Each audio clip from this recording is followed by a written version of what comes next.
Hi, welcome to Art for All, the Sketchbook Skool podcast.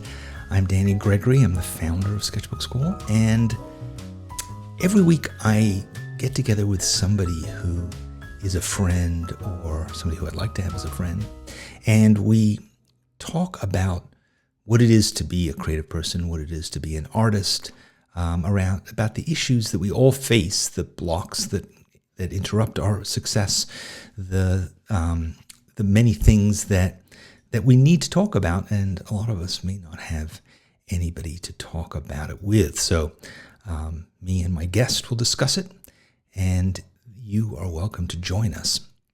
So today, my guest is going to be Miriam Schulman. Miriam and I met at a portrait party, which is an event in which groups of people get together and all draw each other. And subsequently to that, we started having lunch together, and we just found that we had a lot of things in common. And Miriam also has a podcast, which is a really fantastic one called The Inspiration Place. And I've been on that podcast, and we had a great conversation there. But today we were going to talk about a new book that she's written, which is called Artpreneur. Artpreneur, the step-by-step guide to making a sustainable living from your creativity. So even if you're not interested in making money from your art, I think it's still a very interesting topic to talk about creative people and money and how the world sees us and whether or not we can be business people, whether or not we can support ourselves, what we need to do, also to develop confidence around what we're making. Even if you are an avowed amateur, I think you'll still struggle with issues of worth and imposter syndrome and various other things. And Miriam and I have talked about this kind of thing before, and we're going to talk about how to stop thinking about the starving artist cliche as something that fits us, and how to get past it so that we can kind of take our power back and be the kind of creative people that we would like to be. Miriam is smart, she is funny, and she is articulate. So it should be a fantastic conversation. I will give you information about Miriam's book and about her website and her podcast in the notes below. But meanwhile, join us and let's have a chat with Miriam Schulman. It's so nice to have you to be able to reciprocate. It was, how long ago was it that I was on your podcast? It was like, I don't know, but it still gets lots of downloads. It's one of the popular ones. Oh, it's pre-pandemic, certainly, though, right? Oh, definitely, because you were living in New York. Right, because we met at lunch. Is this part of the interview, by the way? Have we officially started? I don't really do an interview. I sort of just chat about whatever. Okay, so this is part of it? This is part of it, yeah. Okay, it doesn't have to be. Oh, it's fine. I'm cool with that. Just have to make sure. I'm not. It's always about me, not about you. So that's why it's not an interview. Not really. Oh, same actually. Yeah, I invite people, and I'm like, you're so confused. We're supposed to be talking about me. Exactly. Yeah, but enough about you. Right. Exactly. Yeah. So you've written a book that's going to be out in February.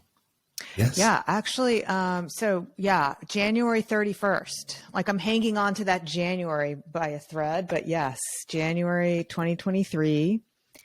And I put together all kinds of pre-order stuff for artists so that they don't feel they have to wait till then. Oh, so you can get kind of a taste of it in advance. Yeah. So Smart. So the book is an entrepreneur book. It's called Artpreneur. So it is about how to make money with your art. And it's not just art, narrow art like artwork. It's broader for artists in the broadest definition. But for the pre-order, what I did was I did make something for artists for the more narrow definition. I took each chapter title and I made an art journal page. And Great. So one of the pre-order goodies is you get to come into my studio and share that process with me. And then I'll talk about a little bit of my thoughts behind each chapter. So that is definitely something that I know your sketchbook bookers Yes, they like that stuff. Yeah. Yeah. So I see I got my commercial in at the beginning. So now we can talk about you. Okay. All right. We're going to cut that part now. Okay, good. Yeah. Just making it up. No, I'm joking. No, I'm excited. And it's so nice that you get people involved, because there's so many books that we can buy about art making, and a lot of times, or the creative life. And it's important to kind of involve people in them rather than just allowing them to buy them and put them on the shelf, that we end up with these libraries of great advice that we don't necessarily engage with or take. Sometimes we just feel like buying the book is all we needed to do. It's true of art supplies as well. I feel like being creative, so let me buy some art supplies. Well, I'm very guilty of that because, like, with art supplies, if something comes in more than one color, I need all the colors. Every last one. Even if I don't know the difference between cloud and chalk, there's like this paint brand that came out with cloud, chalk, and cream. I could not tell you the difference. It was like the Benjamin Moore of paints. I had to have all of them. Yeah. Shopping is a creative act, I guess. That's how we see it sometimes, right? But so I want to talk about making money as an artist, because I think it's... Oh, good. Yeah, well, I think it's something we all struggle with. And I think we feel that if we make money as an artist, then we are an artist. And if we don't make money as an artist, then we're not really an artist. Like that is the definition of being an artist, is that we sell our work and that people buy it. I personally don't sell my work. I kind of never have. So maybe I'm not an artist, but there are ways of making a living, of course, around your art that aren't necessarily about just selling your art. But I guess the real first question is really, why do we need to make money from our art? Like, I mean, why is that something that we even think about? I love that question, and I love the way you phrased it, Danny, because what I hear similar versions of that, usually trolls on the internet criticizing my, wait, hold on, I got to close a tab. It's making noise. Trolls on the internet saying, we don't make art for money. And my answer to that is we don't make art for money, but if you want to sell your art, then you want to make money from that sale. Right. So that's really the important distinction, is that if you want to be in the business of selling your art, then you do want to make money, and you need to recognize that that's what you want. Otherwise, you will continue to self-sabotage yourself. Because if you're saying to yourself, it's not about the money, if you're saying to yourself, I don't care about the money, that is the result that you're going to get. I think that's true. I mean, I think in a way we've been led to believe that making money is vulgar, and also kind of, that if you're a pure artist, that's not a consideration, which in some ways might be true. In other words, you might be making art without financial considerations, or you might be afraid that if you do take financial considerations into account, that will compromise what you're doing, the purity of your vision, that you'll suddenly be making stuff so that people will buy it. And then, you won't be as authentic as we really need to be. I mean, authenticity is so essential as an art supply. And, having spent years in advertising, I know all about the kind of compromises that we have to make as creative people in, as designers, as copywriters, as art directors. We're working for a client, but somehow we feel like when we're making art that if we were making art for a client, then it wouldn't really be art. Okay. So I have so many ways I can push back on this. Great. So first of all, I love to say that creativity loves constraints. So as somebody who has worked in as a commercial artist, and I've been known as a commissioned portrait artist, I actually find that I'm more creative when I have these kinds of constraints put on me. So that there's that. And then in addition, so that's why I said there's so many ways I can push back on this. Yeah. And then in addition, when a creative process becomes collaborative and you have more than one viewpoint, sometimes that can be expansive in your art.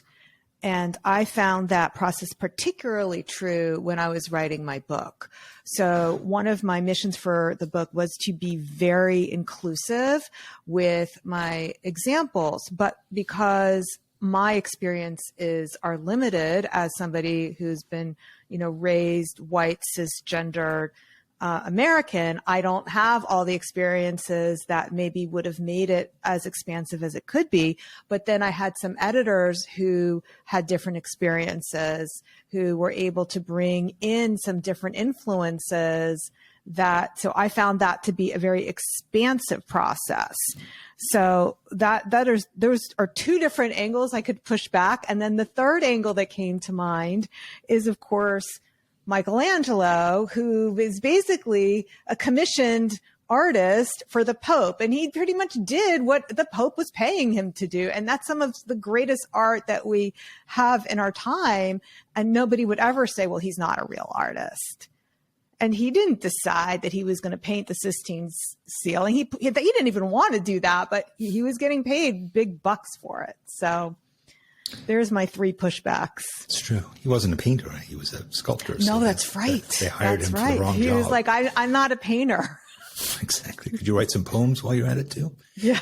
Yeah. So no, I think I agree with most of what you're saying. I'm curious about the things that we say to ourselves that limit us, and I think money, another kind of difficulty with money is that it can become a method of keeping score. Right. That a successful artist, like what is the biggest thing we say about Van Gogh? After you talk about him cutting his ear off, the next thing is he never sold a painting. Right. So that's sort of, deeply and bitterly ironic that here's a guy who we all know is a genius. And yet what was going on? Did nobody else recognize his genius at the time? Why didn't they? And why did they recognize it almost immediately after he died? So and a lot of his contemporaries or people in his family certainly said, you're not really an artist because you can't make a living at it. You have to get supported by other people. So let's talk about Van Gogh for a moment, because he died. You can correct me on any of my facts. He died in his 30s. Is that right? 38. Yeah, 38. Okay. So right after he died, his brother, who was the art dealer, also passed away. His brother, I believe, passed away of syphilis. And it was Theo's wife, so Van Gogh's sister-in-law, who then took it upon herself to really build up his career. So we like to buy into the fantasy that he was completely disregarded, and his lifetime, which, by the way, let's look at his lifetime.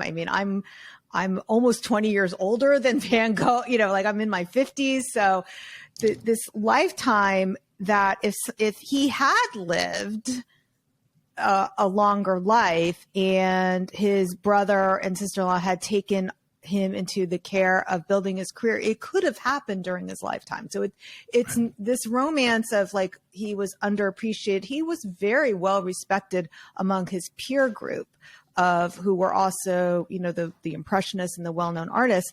And it was Theo's wife who really made his career in a very systematic way that art dealers do, which that business I don't know quite as well.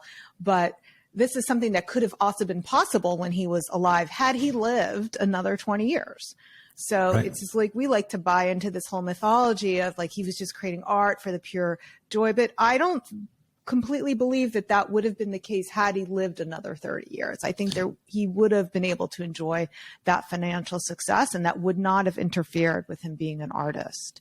Yeah, he wanted to be a commercial artist from the beginning. He wanted to paint paintings that would be bought by people, and he painted things like peasants and, landscapes and things like that particularly early on, because he really wanted to fit into a world of art that already existed. Ultimately, he took art to a new place, but when he started, that wasn't his goal at all. He was really just trying to, have a job to some extent. And, he just had all kinds of reasons that he struggled with fitting in. But I think, again, we have this kind of complicated idea around art making. And I often think that the art industry is to blame for a lot of the kind of distorted views that most people have about what is good art and whether or not, and who has the right to make art. Because I think they're built into the kind of conceit of the professional art world is that it's scarce and that not everybody can make it, right? And so you have to sort of, maybe you have to go to art school, or maybe you have to be represented by a major gallery. There's all kinds of things that represent success and that indicate that you are making it in the art world. But the fact is, there's lots and lots of people who make a living being creative and have nothing to do with that world at all. There's all kinds of ways that you can make a living and just spend your day basically making art. But really it comes down to something that I think you don't even learn in art school, which the title of your book suggests is an essential part of it, which is, how do you become a business person? How do you become entrepreneurial or entrepreneurial? How do you, because I don't know, I paid a lot of money for my son to go to RISD, and he did not emerge with any sense of how you make a living. Yeah. There was a sense that, well, maybe you'll be good enough to get noticed by a gallery and they'll kind of take care of it. But that's, again, infantilizing the artist. And if we can look at it and just say, you know what, you're a business person selling a product to a target market, and there's all kinds of things that you have to do around that. And frankly, most professional artists know it. But the mythology around art doesn't include that part of it. It doesn't include the fact that, that Michelangelo and Da Vinci and Rembrandt all were business people who ran studios and had employees and, did deals and all those kinds of things. That's an essential part of being an artist. That's right. And schmoozed their collectors. And one of the examples that I love to bring up is the relationship, because this is a little bit more relatable to modern. What we can do now with modern times is Matisse's relationship with the Cohn sisters of Baltimore. So Claribel and Etta Cohn were two sisters in Baltimore who were friends with Gertrude Stein, who ran, and I'm just saying things, Danny, that maybe not all your audience knows. And, so don't feel like my audience is very sophisticated and educated. Okay, they know everything. So I just should pretend they know everything and just talk to you. Yes, please do. We're not talking to the audience. You're talking to me. So, all right. Well, I always think of those imaginary people listening to me. Oh yeah, I don't. You don't? I like to think that if we have a great conversation, that people will find it interesting. And whether so that's kind of what I want to do. I'm like a duck on the water when I'm podcasting. Like, I'm trying to make it look effortless the whole time, and I'm madly paddling underneath. I think your approach is much more relaxed. That's why you're more relaxed. I have all this New York caffeinated energy here. I'm like, how do I get my talking points in? And how do I make sure the audience is taken care of? And is Danny happy with the way the conversation is going? So, all right, I'll try to buy into your approach. Okay, so let's talk about Etta and Claribel Cohn. The Cohn sisters, in particularly the younger one, Etta, had a relationship with Matisse. They were friends, and Matisse really nurtured that relationship. So he wrote to her. He would send her pictures of the art. And so she was very wealthy. The Cohn sisters, so you have me so self-conscious now that I'm like lecturing to you. And no, I'm interested. No, like we're like supposed to pretend we're at lunch. Okay. So Etta Cohn, the family, they ran a cotton mill, and they provided the denim for Levi Strauss and also the fabric for the uniforms in World War I. So it was really wealthy. And of course, they collected Picasso because they knew Picasso through Gertrude Stein.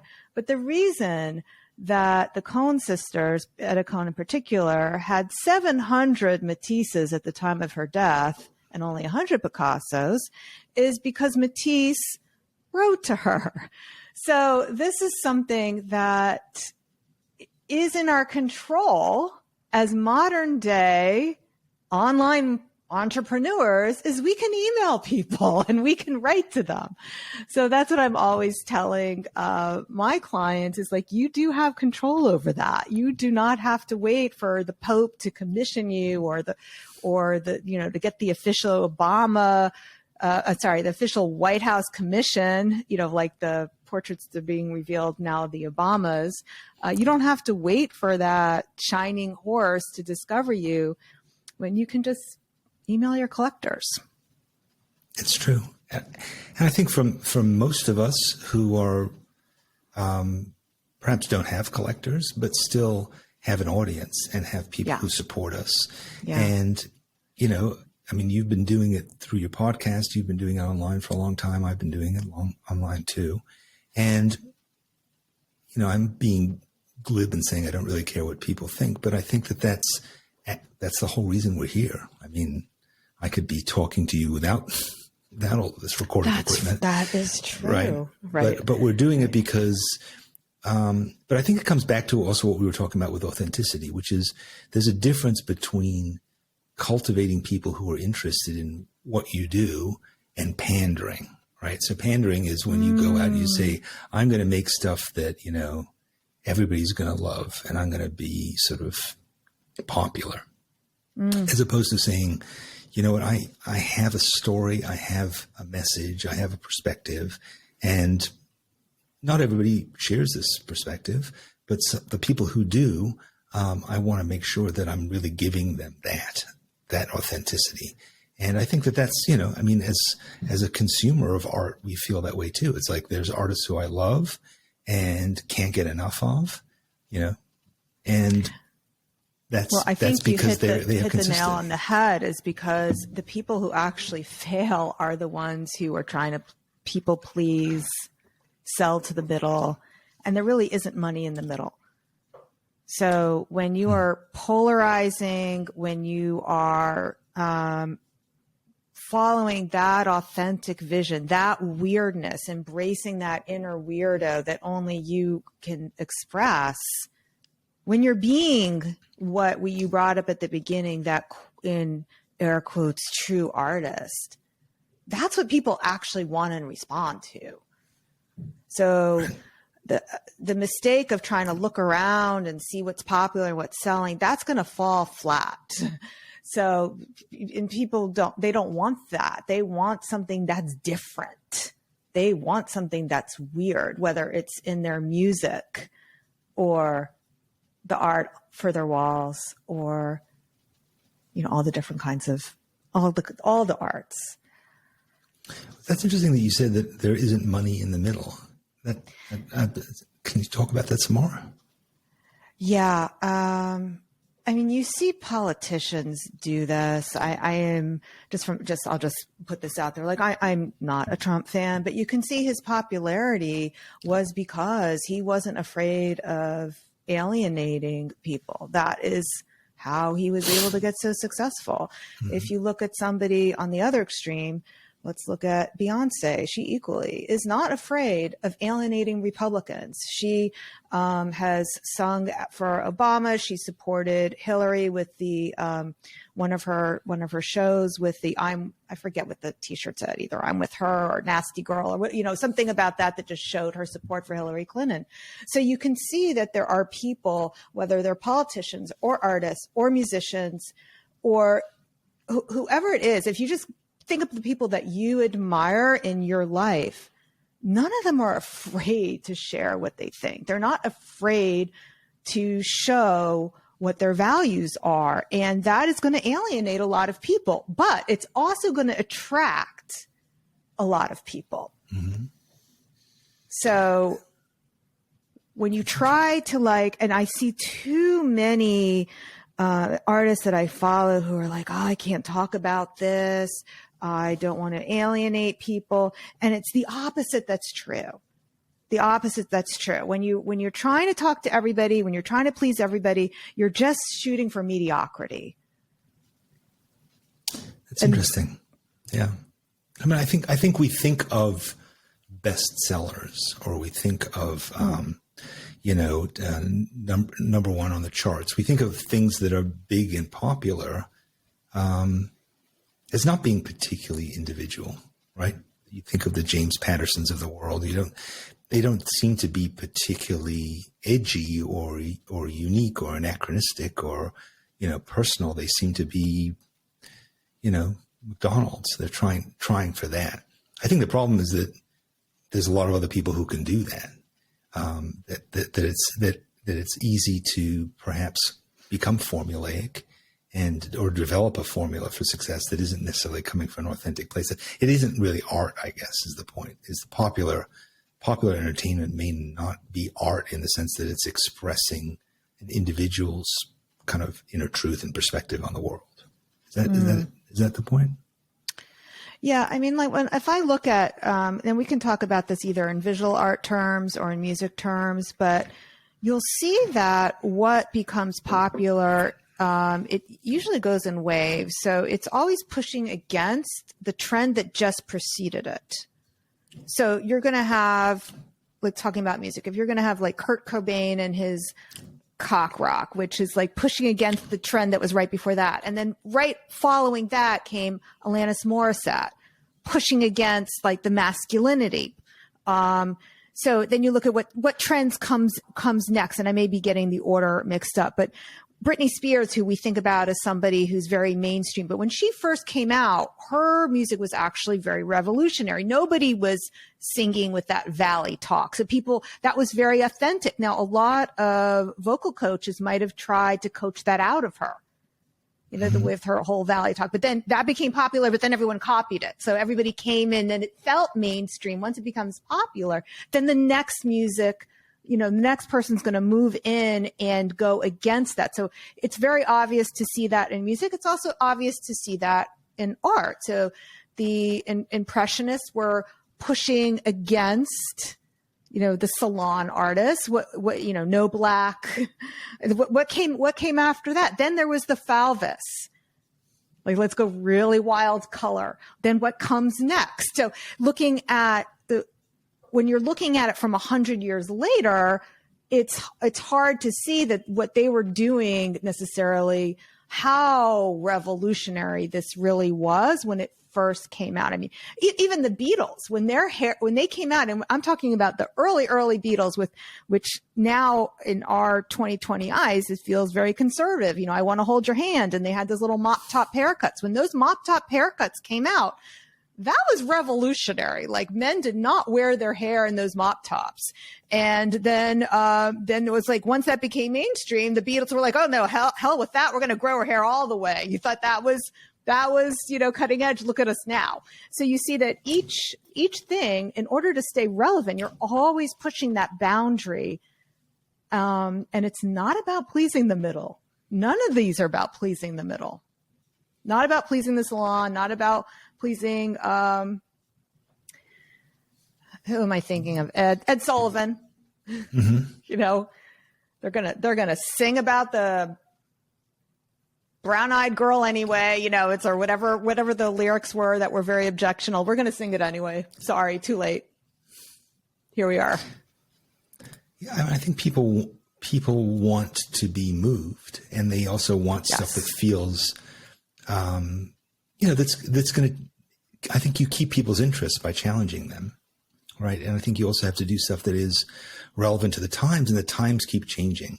Yeah. So the times that we're living through now are really different than they were 2-3 years ago. So art has to respond to that. And it's not that art has a mission or a responsibility. It's more that the people who are responding and who are saying things that feel true and valuable and authentic and meaningful, the world finds them. So, it's not that the kind of art world said, well, we've got to find people who do this or that. I mean, we have to create people who do this or that. They don't. it's kind of unpredictable. But there's always this sense of we have to find stuff that's new. We have to find new directions. And those directions come from people's and authenticity is really about your individual experience. Everybody has their own individual experience. It's affected to some extent by what we're all going through, but you also have your own individual take on it. And sometimes your individual take on it will be something that resonates with everybody just because it has a little bit of an edge that sticks out of the general, right? And so you look at it and you say, I see you're saying something that's new and different, but it's making me think differently about my own point of view, my own things I take for granted. And that's entertaining, that's inspiring, that's challenging, and moves me in a new place. That's kind of what we have to accomplish. Yeah, so the middle isn't going to do that because the middle is just, comfort. Comfort. Yeah. But also after a while, it goes from being comfort to being irrelevant. And that's not right. comfortable anymore. That just feels wrong and stale. And so it's always changing. Well, the thing is when you're trying to chase what's most popular is that you're always going to be behind. It's like almost it's too late when you're trying to. Right. By the time you figured it out, it's moved on. Yeah. Right. I mean, it's so interesting to see it with technology now, where you see platforms like, look at TikTok and what TikTok's done to the kind of the old platforms of Facebook and Instagram. And, TikTok has challenged it. And now there's platforms that are challenging TikTok. Like there's that platform I think it's called Be Real. Is that what it is? Yeah, but okay. So Be Real, that's basically a feature where once a day you get to share something. Well, TikTok's got something now. It's called Tik Now or something like that. So they've copied the feature. Right. And that feature is what you used to call Instagram, because Instagram used to be kind of like that, where you would just sort of take a picture of your sandwich and I'm glad you it. brought this up, because I think the death of Instagram is actually going to be because it's trying to copy TikTok. Yeah. So what happened is that Instagram and Facebook were so hard to compete with because it relied very heavily on the social graph. In other words, it relied on the fact that all your friends were already there, right? And you built your network of friends. And you don't want to go to MySpace. You don't want to go to this new thing somebody made up because your friends aren't there. Your friends are over on Facebook and Instagram. Now, when and we won't even talk about Facebook because that's so irrelevant. But on Instagram, if they change the algorithm so that you're no longer seeing the post of your friends. You're seeing like this reel based on some algorithm that they're trying to copy from TikTok, and TikTok actually is doing the same thing. It doesn't matter who you're following on these platforms. They're trying to show you what's most entertainment. Well, now it no longer relies on that social network. They're moving away from the reliance on the social network for the platforms. And that's going to be the death of these platforms. Have you thought about that? I have, because I think that what Instagram did is it built on the notion of your social network and started to turn it, at least for artists, into the idea of your sort of business network in almost like a kind of not as effective version of LinkedIn. So you ended up with all these illustrators and artists who had this incredible sort of sense of obligation that they needed to constantly be making new stuff on Instagram, and they had to develop their following and their fans and the number of likes that they had and all these other things. And so it kind of twisted and bastardized the whole process, and into a sense that you had to do that, but you weren't quite sure what it was going to really do for you, but you felt like if you didn't do it, then you were in trouble. So that kept going on, and then people started burning out, and it just got worse and worse. And it did, as you said, it lost the sense of the change of the algorithm means that it's essentially functioning like television now. So you open your phone and you're just kind of getting these little clips that are flipping through. It has nothing to do with what it used to be, which is, oh, my friend got a new puppy, or, oh, they got finding out information about them. So the question is, where does that go? Where does that function going to come? Presumably there's going to be a new form, because I think people still need to connect. They do. But I think this is going to be the death, certainly of Instagram, because they can't, the reliance now is gone. If the reliance is gone on their social network and it's just features, everyone can copy a feature, just like with Be Real that you brought up. Anybody can copy a feature. I think that also we saw this happen already with eBay and Amazon. So eBay was at one time a very popular place and a very successful place for many artists to sell their work. I was part of that eBay pioneer, and I made quite a bit of money selling my artwork on eBay. Once eBay moved away from the auction format, they still have an auction format, but they tried to be Amazon. That's what killed them. Right. They're still there. I mean, I think eBay is still there, but it's no longer the relevance that it used to have. And then it made it very easy for Etsy to come in and take that market share, because now it's like, okay, well, it's just a marketplace, and then other places to move in as well. I mean, I think Etsy has remained relatively stable. They haven't really changed their offering that much. And they do encourage comments and engagement with the work so that there is a sense of community around it.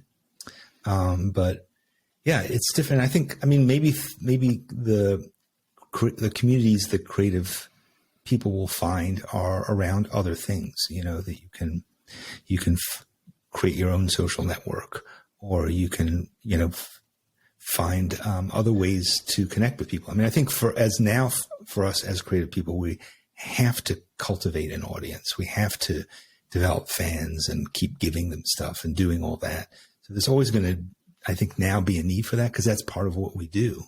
And if you self-publish a book, you need to generate an audience. If you're a musician, you can't rely on your record company, so you have to develop fans and you have to do all those things. So we're still going to have all this need for stuff, but maybe it'll become, more like just sort of more closed, or more based right around the artist and their work, so it's more like a Patreon kind of model. So, for me personally, what I do is I do a lot of stuff on YouTube, because I find that YouTube is a way of talking to lots of different people, but the platform doesn't really get that much in the way of it, because it's really me making a video and talking and people watching it. There's an algorithm involved that kind of decides how popular what you do is going to be, but it's not part of a giant stream. You can go on YouTube and you can make something like what we're doing right now, where people will engage possibly for an hour. Yeah. Compare that with Instagram or with TikTok. To me, it seems like a much more mature form. I like YouTube because you can go deep.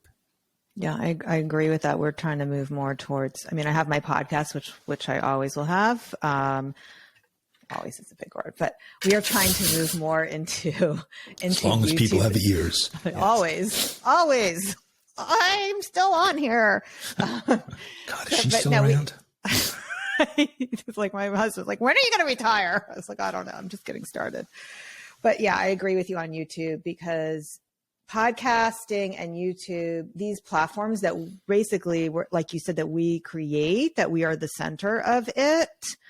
You get to form a connection with your audience that I do not really see anymore.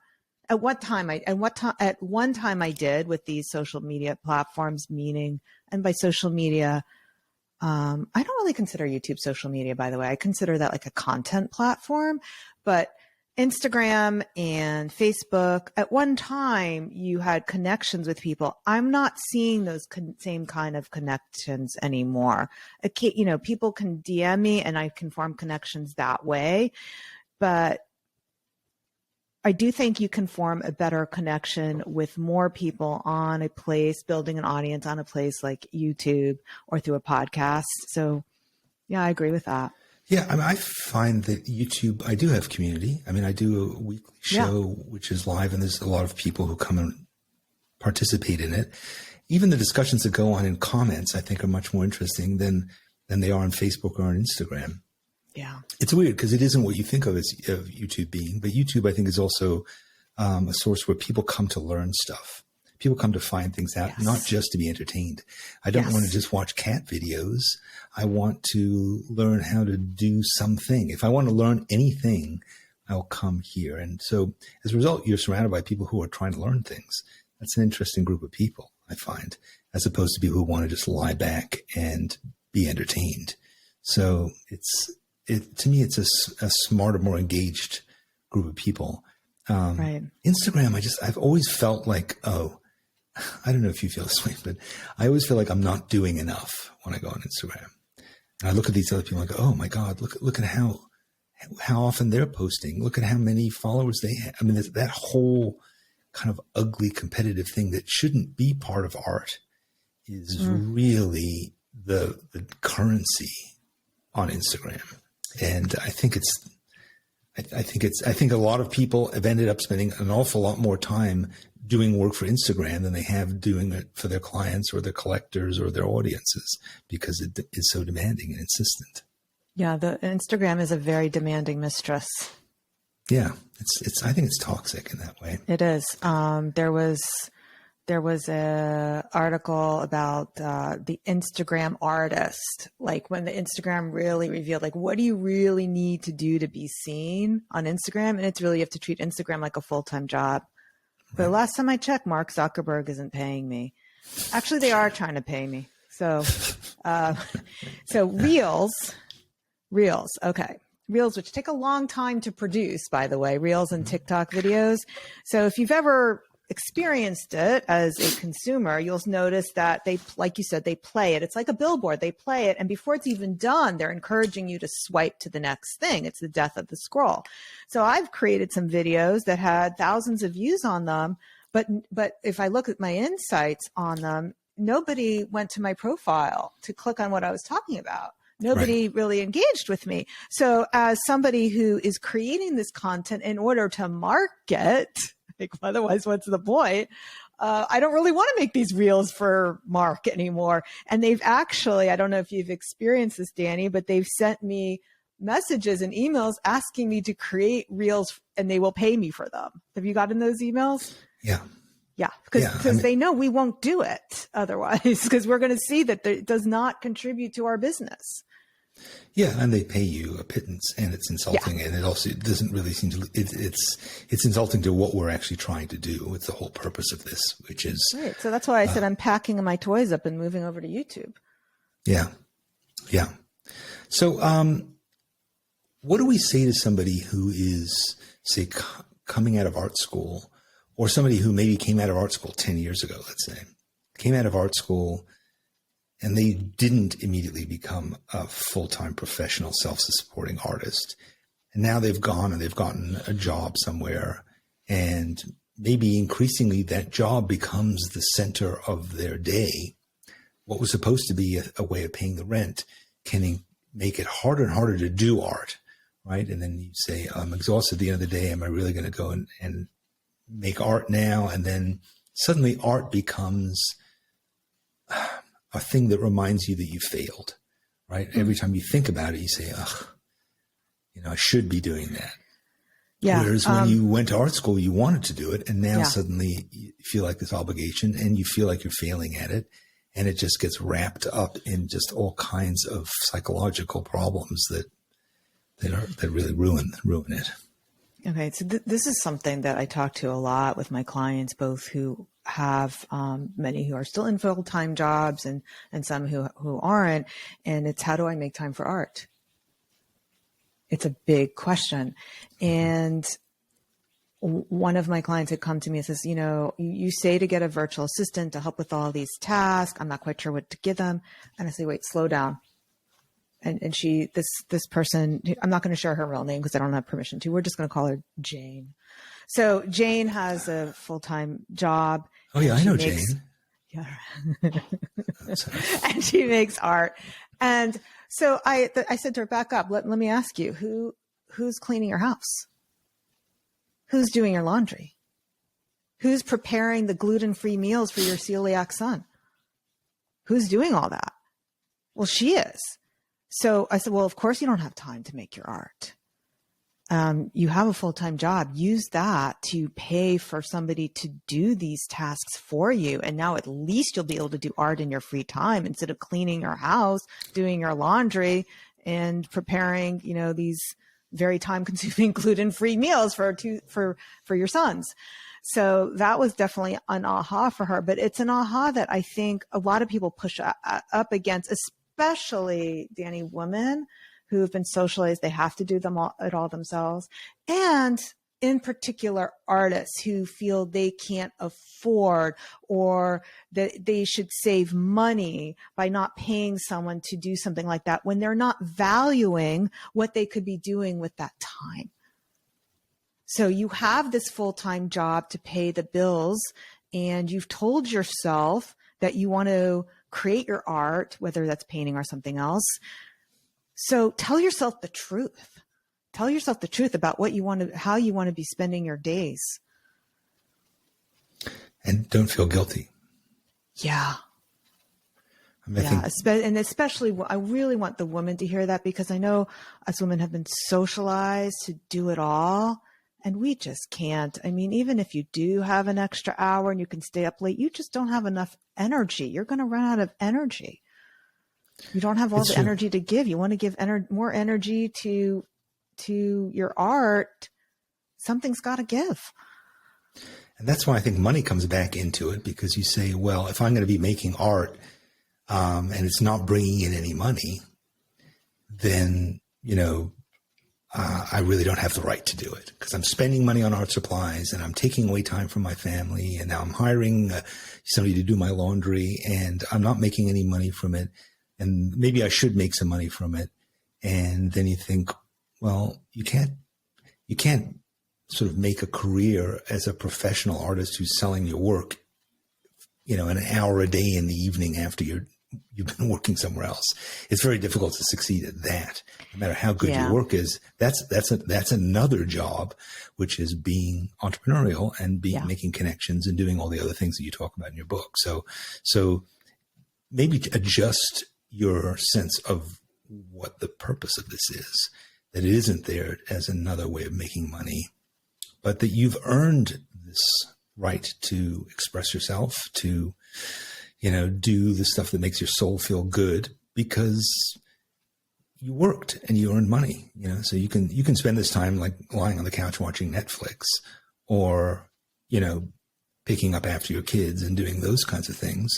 But you also have the right to take a little bit of time for yourself, and that art, if it isn't a professional thing, art can also be self-care, right? It can also be That's right. therapeutic in that sense. So, I mean, Danny, what we're saying is that you don't have to sell your art for money, but if you want to do it for fun, protect your time so that you can.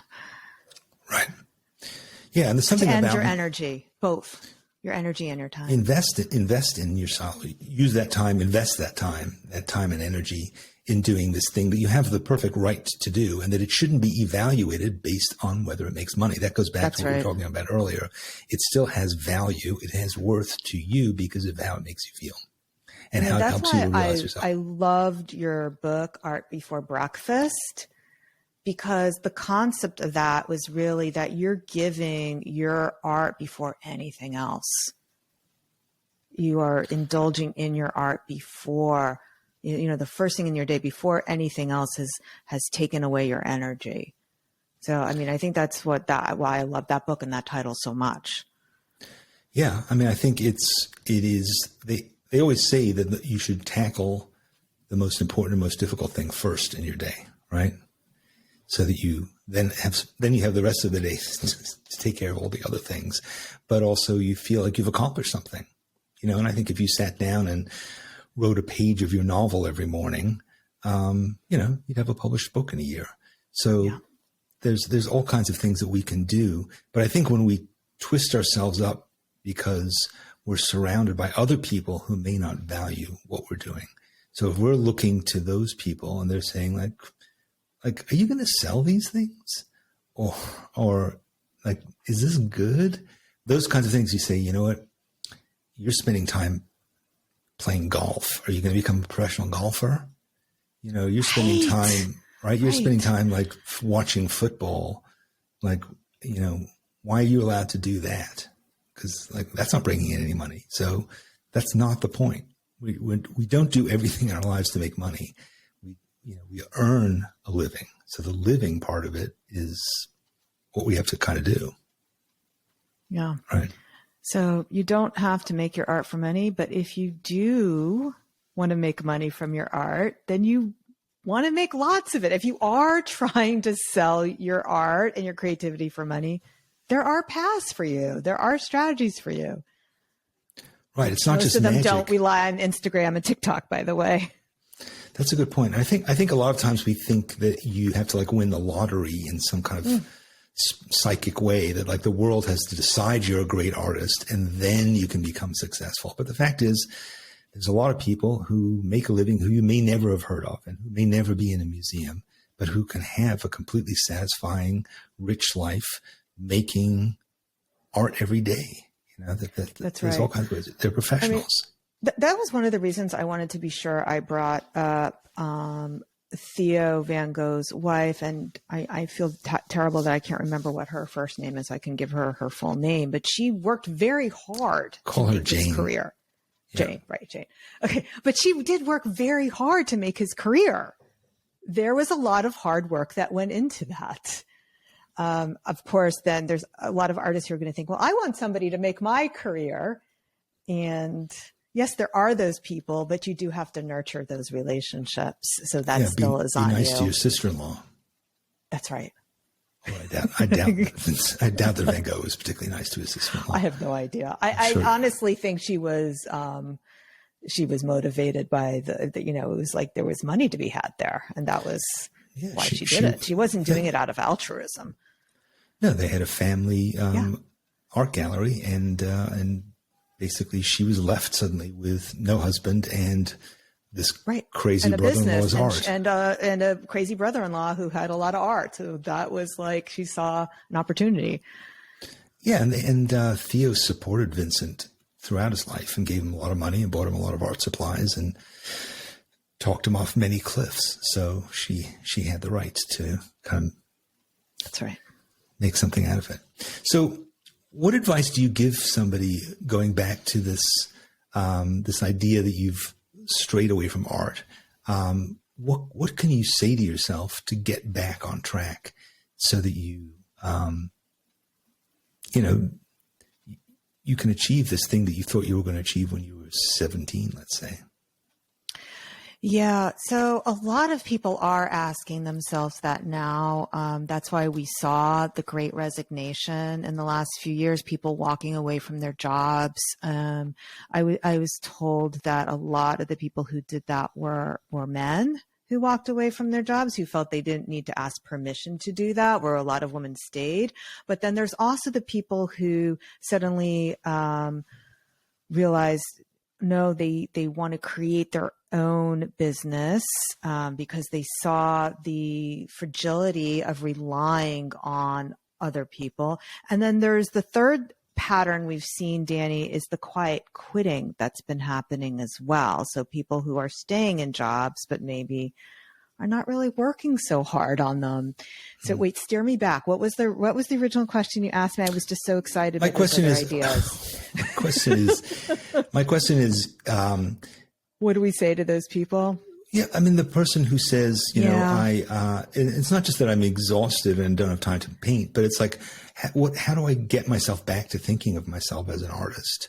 I know, but that was me. I mean, that was me. I was in a corporate job. I wanted to be an artist. I bought into the Kool-Aid that I wouldn't be able to make a living. And I went to Wall Street to make money because I was told you can't make money as an artist. So where can I make money? Okay, Wall Street. And I was there. So for me, my awakening, my great resignation happened in the wake of 9/11. And I just saw that as my sign for the universe. And I think a lot of people are being awakened now. That was where my point was going. So there's a lot of people who are being awakened now. Some people are quitting already, either for real or quietly.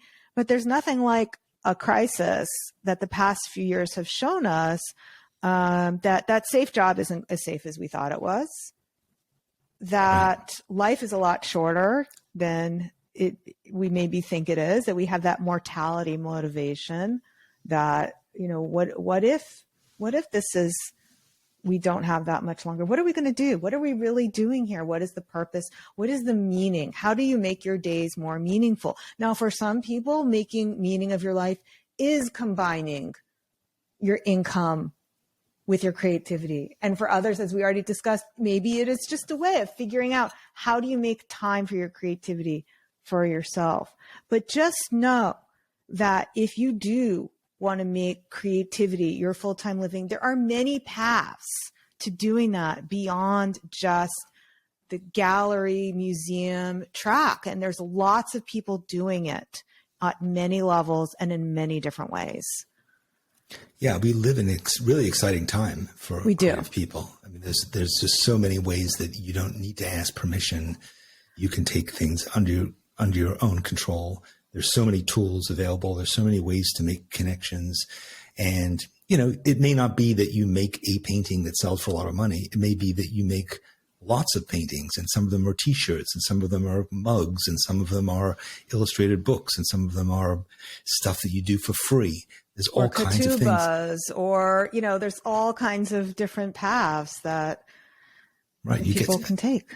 The point is that you get to spend more of your time making stuff and not feeling bad about it. You don't have to have it all figured out either. You can experiment, you can be iterative, you can try things out and see where they take you. And then you can build on that, and you can be creative about how you live your life. And that's our gift as creative people. We're problem solvers. And so take your own life as, don't sit and say, nobody's going to help me. Don't sit and say, I have a creative block. I'm exhausted. Be creative, get off your ass and figure out ways to make it happen, because there's a lot of opportunities and a lot of audiences. And it doesn't need to be a massive audience. You don't need to be a household name to be happy. And I think back to 1,000 True Fans, the Kevin Kelly thing, which is like, if you can find 1,000 people who love what you do, you can pay your rent for the rest of your life, and I also think of another book that I think is really great. It's called 4,000 Weeks, which is basically a book that says, guess what? That's how long your life is. It's 4,000 weeks.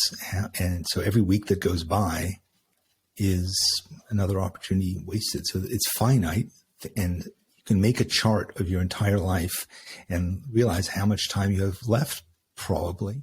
I've talked about that before, because I think it's been really helpful to me to realize every day matters. And, there's stuff you can do today to make a difference and to advance your situation so you can get to do what you want to do.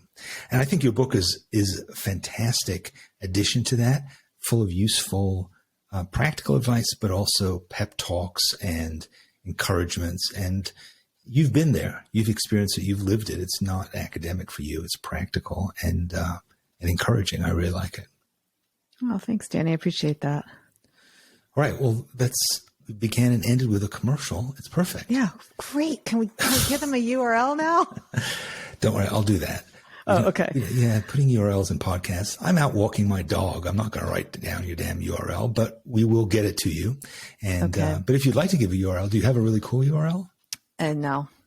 So then we'll definitely put it in the show notes. Not that you've set me up that way.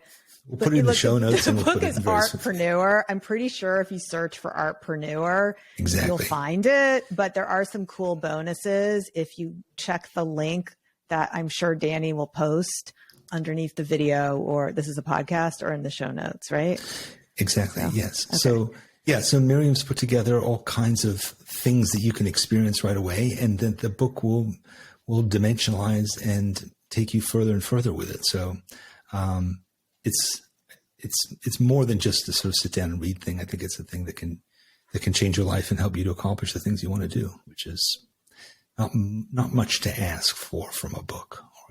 So thanks for writing it, and thanks for being here today. Well, thanks for having me, and thank you, listeners, for being with us today. Very grateful, Danny, for the opportunity. You bet. that was fun. Miriam is a smart and interesting person, and I had a great time talking to her. If you'd like to know more about her book and about her podcast and her website, I'll put all that information down below in the notes for this episode so you can follow up with her. And thanks very much for spending the time with me today.